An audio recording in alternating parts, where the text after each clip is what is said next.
Hoje, a gente vai mergulhar num conceito incrível de conexão e de propósito compartilhado.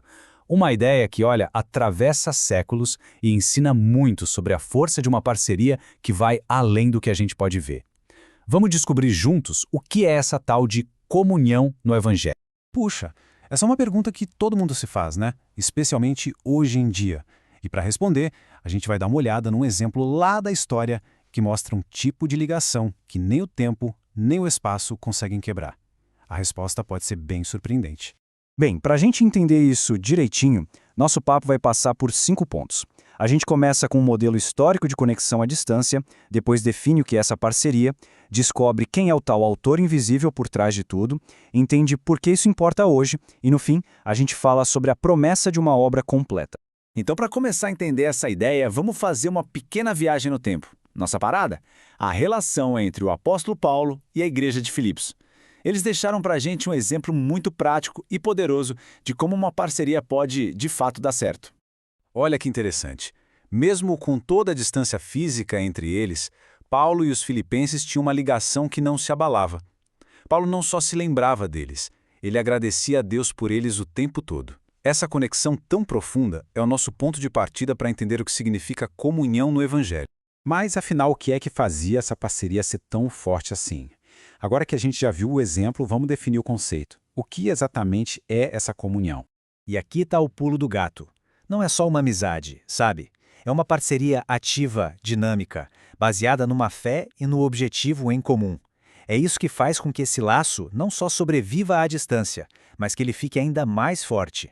E essa parceria não fica de pé por acaso. Ela tem uns pilares bem fortes, como a gente pode ver. A base de tudo é a fé que eles compartilhavam em Cristo. E a partir daí vem o apoio espiritual, com orações, e o apoio material também. E o que amarra tudo isso? Um compromisso com a mesma missão e, claro, uma gratidão que só fortalece esses laços. E o resultado disso tudo? É algo muito bonito. Parece até um jardim que é cuidado por várias pessoas. Gera uma alegria de verdade em servir aquela missão e, como a gente viu com Paulo, aprofunda e fortalece os relacionamentos de um jeito extraordinário. Mas sabe, tem algo ainda mais profundo rolando aqui. A força dessa comunhão não vem só do esforço das pessoas. Existe uma força maior por trás. Um autor invisível que vai tecendo os fios dessa conexão. Dá uma olhada nesse contraste que interessante. De um lado, a gente tem a fragilidade das conexões que são só humanas, né? Que dependem de estar perto, que podem quebrar com qualquer dificuldade. Do outro lado, a gente vê a força da comunhão no Evangelho. Ela é apresentada como uma obra divina, que não se abala, que não depende das nossas circunstâncias. É daí que vem o verdadeiro crescimento. E essa frase aqui, nossa, ela resume tudo de um jeito perfeito. Essa parceria acaba se tornando um sinal que a gente pode ver de uma ação que a gente não vê. Deus trabalhando tanto na vida de cada um, em nós, quanto no grupo, entre nós. Tá, tudo isso é muito bonito, mas como é que esse princípio tão antigo se aplica no nosso mundo de hoje? Com todos os desafios que a gente tem.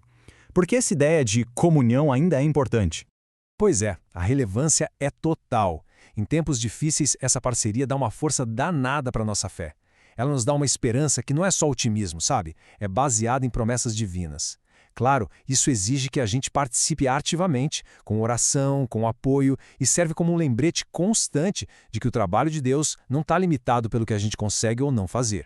E vamos combinar, num mundo onde tanta gente se sente sozinha, isolada, essa comunhão vira uma fonte poderosa de força, de pertencimento. É como se fosse um antídoto contra a solidão, um jeito de lembrar que a gente não está só e que faz parte de algo muito maior.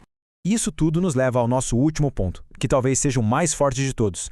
A promessa de que essa jornada de comunhão e crescimento tem um destino certo, um final garantido.